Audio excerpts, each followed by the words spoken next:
kṣīṇa-vṛttir abhijātasyeva maṇer grāhītṛ-grahaṇa-grahyeṣu tat-stha-tad-añjanatā samāpattiḥ.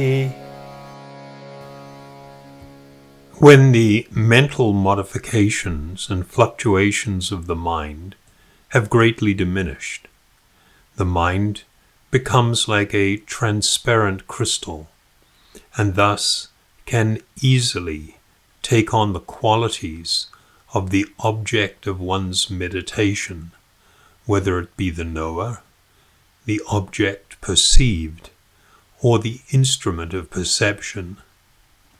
This identification is called samāpatti, or being engrossed. So in the preceding verses from 31 up until 40, Patanjali has presented various objects which can be used to support the mind in meditation. Now he expounds upon something that was started in one of the previous sutras, the 17th sutra, the first pada, which states, when concentration, or samadhi, is reached gradually with the help of deliberation on gross forms, then reflection on subtle objects, then a state of blissfulness, and finally awareness of one's true individuality, which is called sampragyata samadhi. Here, now with this sutra, we are going to go further into what I can only describe as the technicalities regarding the attainment of sampragyata samadhi. But before we go into these with some detail, for many people they will find this pathway to the attainment of sampragyata samadhi probably quite difficult and even overwhelming. So I would just like to add a reminder here that in the 23rd sutra, Patanjali does give an alternative to this process, and he states that sampragyata samadhi is also certainly attained by devotion, that is complete surrender to Ishvara, this Ishvara pranidhanava. So I just wanted to remind people not to become discouraged with something that may seem incredibly difficult. So now, in relation to his commentary on the Sutra 17, Vyasa spoke of 4 stages leading to sampragyata samadhi. And I'm not sure if you remember these. One was sabitaka samadhi, which is the deliberation on gross objects. Sabichara samadhi, reflection on subtle objects. Sananda samadhi, the state of blissfulness that one experiences from becoming fixed in the more purely in the mode of goodness or sattva, when the mind is absorbed in and experiencing this sattvic nature. And the fourth was asamita samadhi, which is the actual awareness of one's deeper or true individuality, which is spiritual, of course, in nature. So now, going forward with this sutra,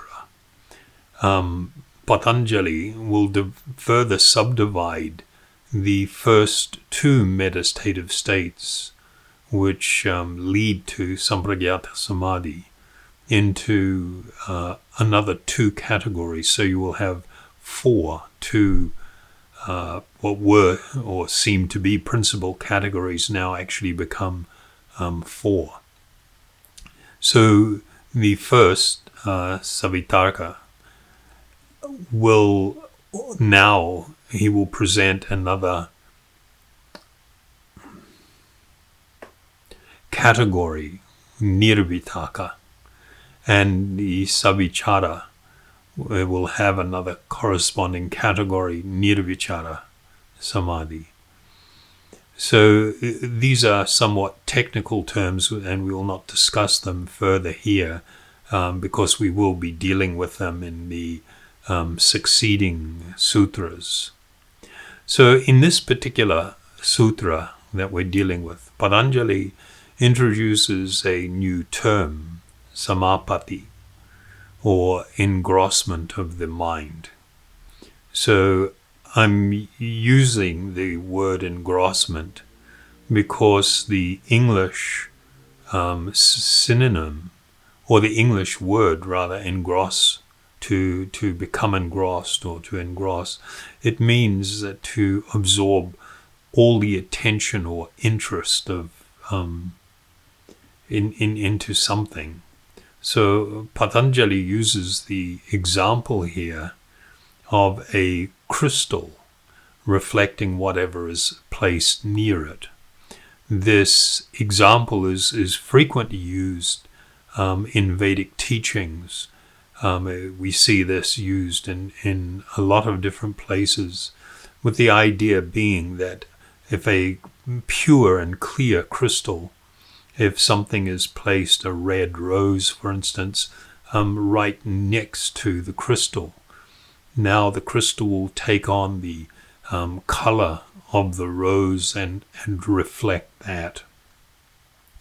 So the point that's been established is that when the calmed and sattvic mind, meaning not being influenced by the other modes of nature, when the calmed and sattvic mind free from the vrittis and freed from the effects, of course, as I mentioned, of rajas and tamas, it tends to become luminous, and whatever is placed before it becomes reflected in the mind without any other mental activity or speculation or mental agitation taking place.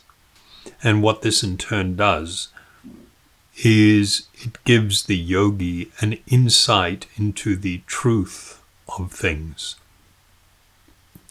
So in the state of samāpatti, or engrossment, the mind is in effect, what it's doing, it's able to penetrate the object of focus in an extraordinary way, and is able to gain the deepest insight into the object's very nature. So whether that be a gross object or a subtle material energy or form, or the instruments of perception, or even the knower.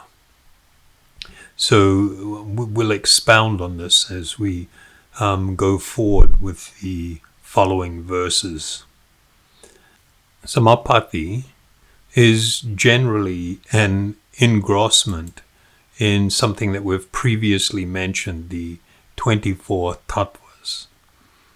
So Patanjali categorizes these samāpatti into three groups or types of engrossment, or categories of engrossment. It can be engrossment in objects, gross or subtle.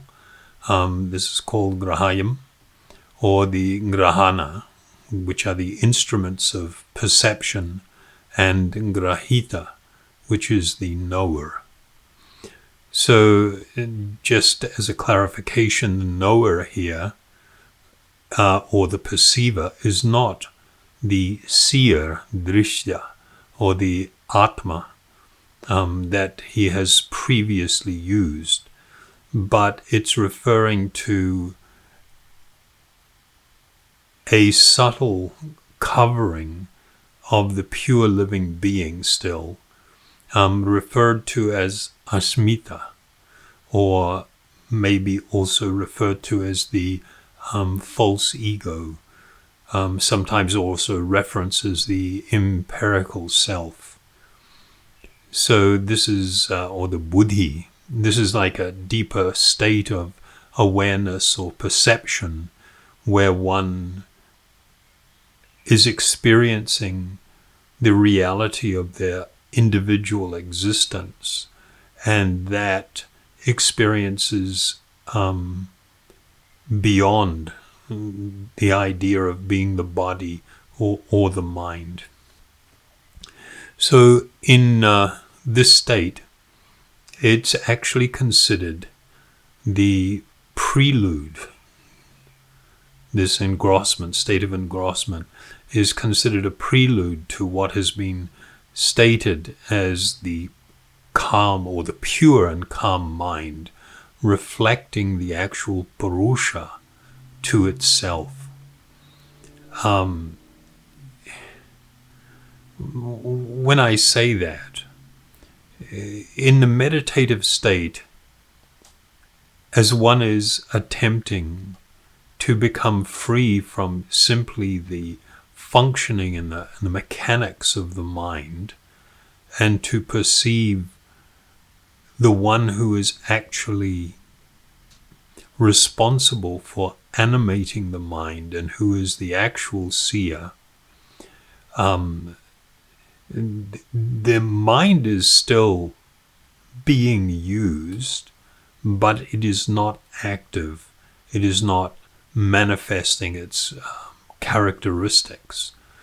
And so it is described thus, that as being like the calm and sattvic pure mind now being able to reflect the Purusha to itself.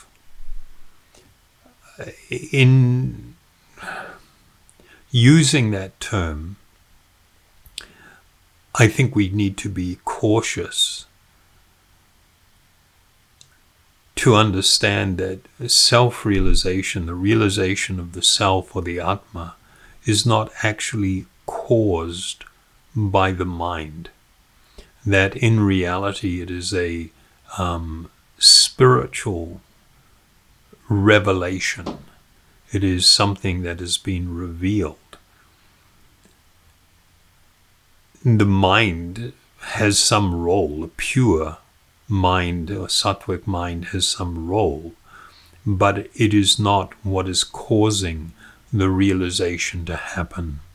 And to make that point perhaps a little bit clearer, there is the wonderful verse from the Brihadaranyaka Upanishad, where it states, "You cannot see the seer who does the seeing. You cannot hear the hearer who does the hearing. You cannot think the thinker who does the thinking. And you cannot know the knower of knowledge," or vijnana. So this was a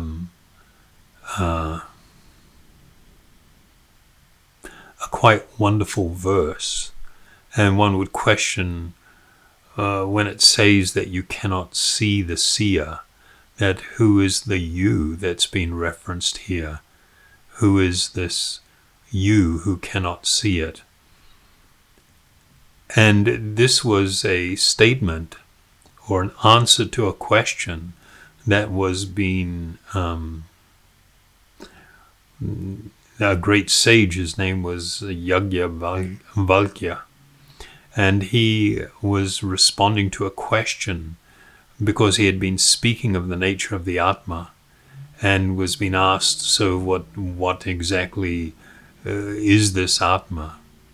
And in his response to the person, when he says you, he is speaking of the material condition. When a person is absorbed in the material condition, the material consciousness, when they are absorbed in the idea of the body and mind being themselves, in that condition, one cannot actually see the seer. And it's based on a principle that which is more gross cannot accommodate, facilitate, or see that which is more subtle.